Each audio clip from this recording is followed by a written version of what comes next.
क्रिस्त में प्यारे भाइयों और बहनों, आप सबों को जय यीशु। हमारे पुनर्जीवित प्रभु यीशु की कृपा, अनुग्रह, शांति, समाधान आप लोगों के एवं आपके परिवार के साथ सदा बने रहें। प्रिय विश्वासियों, जैसे हम जानते हैं कि आज हमारी माता कलीसिया प्रभु यीशु के पवित्र शरीर एवं पवित्र रक्त का महापर्व मना रही है। पवित्र परम प्रसाद का पर्व या यूकरिस्ट का पर्व। पवित्र परम प्रसाद का पर्व का मतलब है ये प्रेम का संस्कार है। पवित्र यूकरिस्ट का पर्व एकता का प्रतीक है। पवित्र परम प्रसाद का पर्व और दान का बंधन है और पवित्र यूकरिस्ट का पर्व पास का भोज है और पवित्र यूकरिस्ट का पर्व ईश्वरीय कृपा का प्रतीक है और इसमें प्रभु यीशु स्वयं मौजूद हैं और प्रतीक रूप से इसमें प्रभु यीशु की उपस्थिति भी है। यूकरिस्त में यीशु स्वयं बलि के रूप में अपने आप को चढ़ाते हैं और हम सब और उसके पावन शरीर रक्त को ग्रहण करते हैं।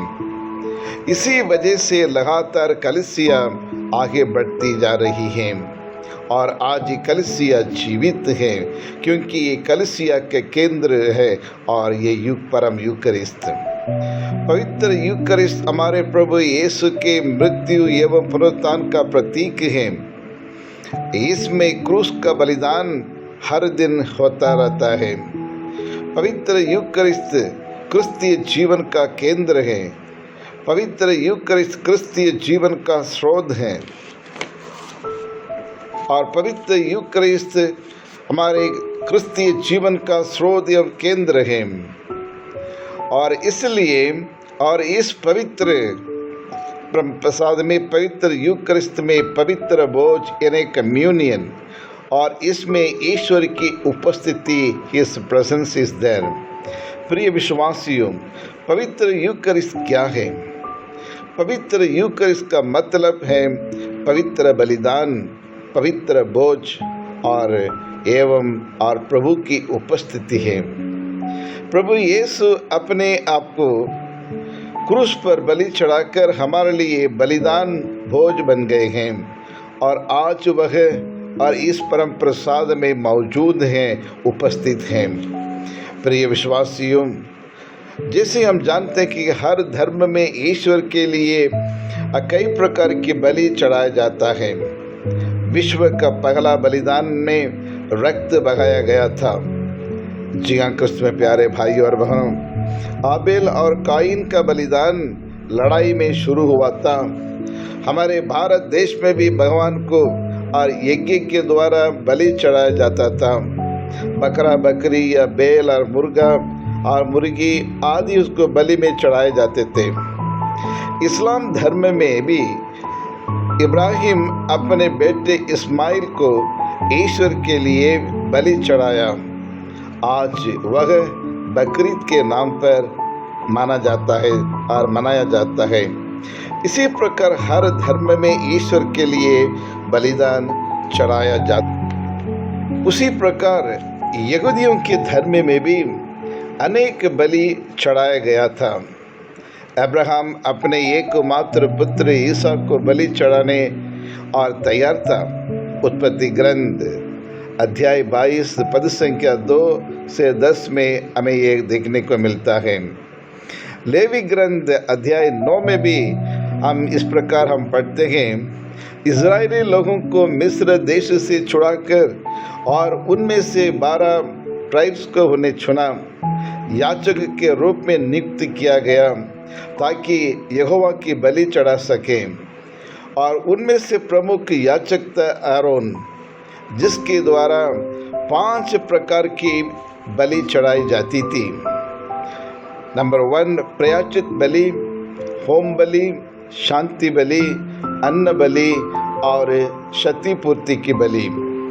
इस प्रकार 5 प्रकार की बलि चढ़ाई जाती थी।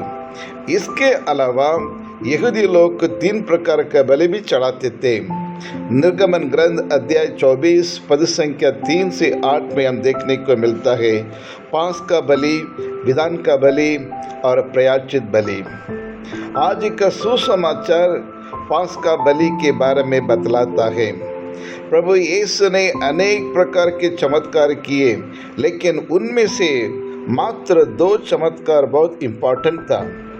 एक काना के विवाह में पानी को दाखरस में बदला और दूसरा the multiplication of the bread. यहाँ प्रभु यीशु ने रोटी को अपने शरीर में या प्रभु यीशु अपने रोटी को अपने शरीर के रूप में एवं दाखरस को अपने रक्त के रूप में परमेश्वर को बलि चढ़ाया। इसलिए हमारी बाइबल कहती है यूहन्ना के सुसमाचार अध्याय 2 में काना के विवाह में पानी दाखरस बन गया था और अंतिम ब्यालू में दाखरस रक्त बन गया था। यूहन्ना सुसमाचार अध्याय 1 में हम इस प्रकार पढ़ते हैं, तिबेरियस के समुद्र के तट पर रोटियों को चमत्कार हुआ। 5 रोटी से 5000 लोगों से ज़्यादा लोगों को खिलाया। प्रिय विश्वासियों, आज का पर्व यानी प्रभु यीशु के पवित्र शरीर रक्त का पर्व हमें क्या सिखाता है और इस पर्व से हमें कौन सी सीख मिलती है? सर्वप्रथम और ये त्यौहार हमें यह बतलाता है कि प्रभु यीशु ही एक नए विधान का मध्यस्थ है और कोई नहीं, प्रभु यीशु ही नए विधान का मध्यस्थ है। जिसे आप जानते हैं प्रभु यीशु ही नए रिश्तों का जोड़ने वाला परमेश्वर है। पुराने विधान में ईश्वर और लोगों का रिश्ता एक मालिक और श्रमिक का रिश्ता जैसा था और एक नेता और गुलाम का रिश्ता जैसे था। लेकिन पवित्र बाइबल कहती है अध्याय लूक सुसमाचार अध्याय 15-19 में, मैं आपके पुत्र कहलाने योग्य नहीं हूँ, मुझे अपने मजदूरों से एक जैसा रख लीजिए। पुराने विधान का रिश्ता मालिक एवं मजदूर का रिश्ता जैसे था, लेकिन कलवारी पर प्रभु यीशु ने अपना पावन शरीर और रक्त को बलि चढ़ाकर और एक नया विधान बना लिया है। ईश्वर और मनुष्य के बीच के रिश्ता में उन्हें परिवर्तन लाया है। गुलामी को उन्हें मिटा दिया है, पुत्र पुत्री का रिश्ता दिलाया है। इब्रानियों के नाम संत पौलुस का पत्र अध्याय 9 और पद संख्या 15 ये कहता है, मसीह पहले विधान के समय किए हुए अपराधों की क्षमा के लिए मर गए और इस प्रकार वह एक नए विधान के मध्यस्थ बन गए हैं। जी हाँ ख्रिस्त में प्यारे भाइयों और बहनों, ईश्वर जिन्हें बुलाते हैं वे अब उसको प्रतिज्ञा के अनुसार अनंत काल तक बनी रहने वाले विरासत प्राप्त करते हैं। एफेसियों के नाम संत पौलुस का पत्र अध्याय 1 पद संख्या 5, उसने प्रेम से प्रेरित होकर आदि में ही निर्धारित किया था कि ईसा मसीह द्वारा उसके ततक पुत्र बनेंगे। जी हाँ क्रिस्त में प्यारे भाइयों और बहनों, प्रभु यीशु और यूकरिस्तीय बलिदान का क्या संबंध है और इसके बारे में हम मनन चिंतन करें।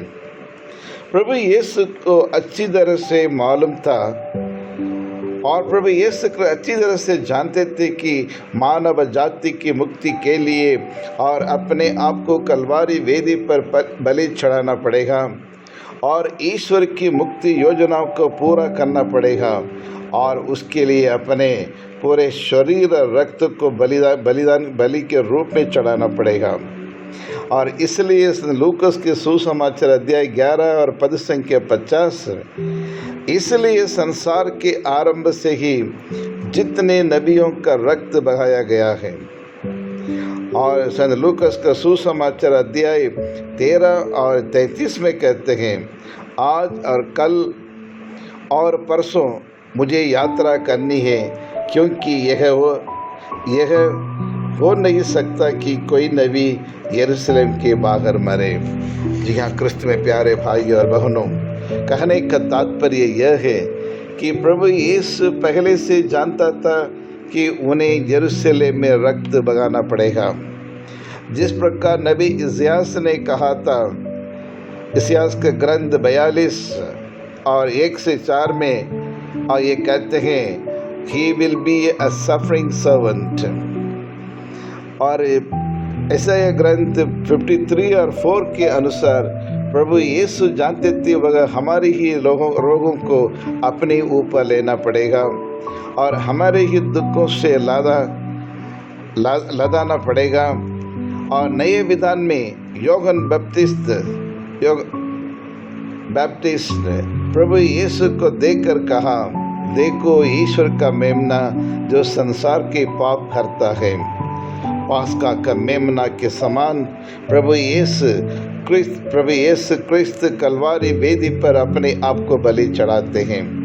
आज हम सब हर दिन मिस्सा बलिदान में इस मेगा बलिदान को हम स्मरण करते हैं। जी हाँ क्रिस्त में प्यारे भाई और बहनों, इसलिए हर दिन मिस्सा बलिदान में भाग लेना बहुत ज़रूरी है, क्योंकि हर यूकरिस्त बलिदान में प्रभु यीशु हर दिन अपने पावन शरीर और रक्त को हमें देते हैं। और संत लूकास के सुसमाचार अध्याय 22 पद संख्या 19 से 20 में और ये कहते हैं, यह मेरा शरीर है जो तुम्हारे लिए दिया जा रहा है, यह मेरी स्मृति में किया करो। और यह प्याला मेरे रक्त का नूतन विधान है, यह तुम्हारे लिए बहाया जा रहा है। जी हाँ क्रिस्त में प्यारे भाई और बहनों, कितना सौभाग्य है और ईश्वर परमेश्वर और अपने पावन शरीर रक्त को रोज रोज प्रतिदिन हमें देने के लिए तैयार हैं, हमें एक नया जीवन देने के लिए तैयार हैं, हमारे सारे गुनाहों को पापों को क्षमा करने के लिए तैयार हैं, हमारे विश्वास को आगे बढ़ने के लिए और हमें उत्साह से भरने के लिए तैयार हैं। और इसलिए हर दिन मिस्सा बलिदान में भाग लेना बहुत ज़रूरी है।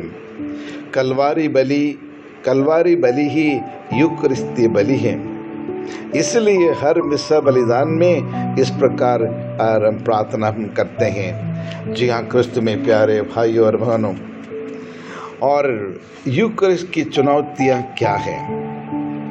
ये यूकरिस्त में भाग लेने से हमें क्या फ़ायदा मिलता है, या फिर what are the challenges of the Eucharist? और ये यूकरिस्ट एक साधारण चुपचाप मनाने वाले और एक रिचुअल नहीं है।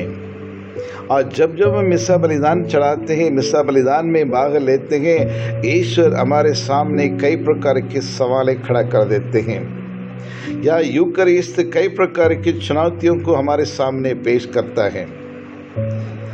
हर मिस्सा बलिदान एकता का प्रतीक है। हर मिस्सा बलिदान में भाग लेने वाला व्यक्ति क्रिस्त के भाई बहन है, और इसलिए बिना भेदभाव और सब मिलजुल कर एक परिवार के रूप में मिस्सा बलिदान में भाग लेना चाहिए।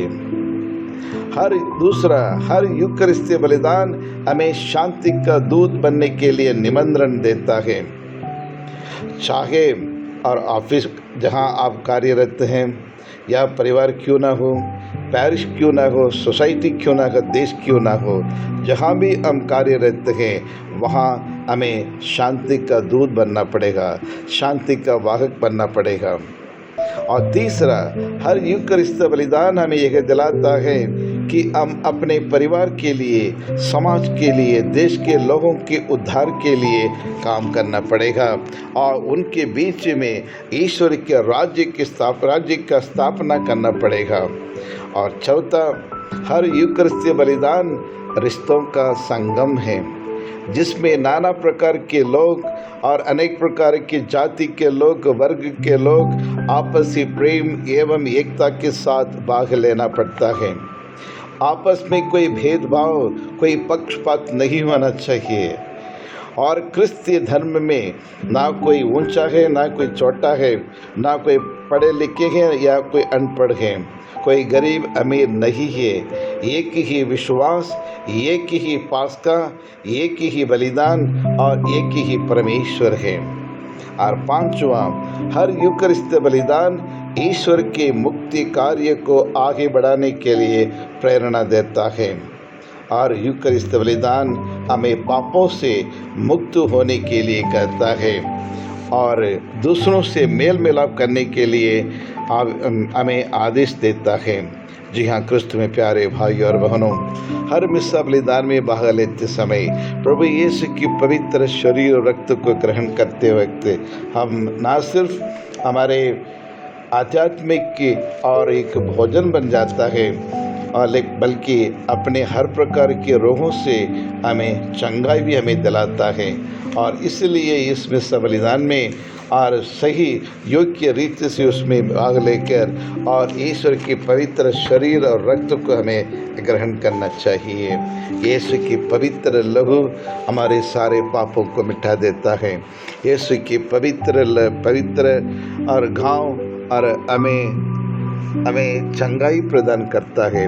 तो आइए हम ईश्वर से प्रार्थना करें। हे सर्वशक्तिमान पिता परमेश्वर, हम आपको धन्यवाद देते हैं प्रभु। हर दिन इस मिस्सा बलिदान में भाग लेने के लिए आप हमें सुंदर अवसर हमें देते हैं, लेकिन पिछले 1-1.5 साल से प्रभु ये कोरोना के कारण और लाखों करोड़ों लोग मिस्सा बलिदान में भाग लेने में असमर्थ थे प्रभु। लेकिन हमारी आत्मा तरसती है कि और आपके दर्शन पाने के लिए, आपके पवित्र शरीर रक्त को एक भोजन के रूप में ग्रहण करने के लिए हम पर दया कर प्रभु। सारी दुनिया के सारी मानव जाति के ऊपर दया कर उन्हें उनके सारे पापों को क्षमा करे प्रभु। और जिस प्रकार आपने क्रूस पर खून बगाकर सारे पापों को, श्रापों को, कर्मों को मिटा दिए, उसी प्रकार आज की इस 21वीं सदी में भी हम यही प्रार्थना करते हैं प्रभु। पूरे दुनिया के जितने भी लोग हैं, हर एक इंसान के पापों को, कुकर्मों को, गुनाहों को क्षमा करें, दया करें प्रभु। हम सब दया करें, हम फिर से और उस पर्व को अच्छी तरह से मना सकें। रोज रोज मिस्सा बलिदान में भाग लेने के लिए उस सुंदर अवसर हमें प्रदान करें। और यही प्रार्थना करते हैं हमारे प्रभु यीशु क्रिस्त के द्वारा, आमीन।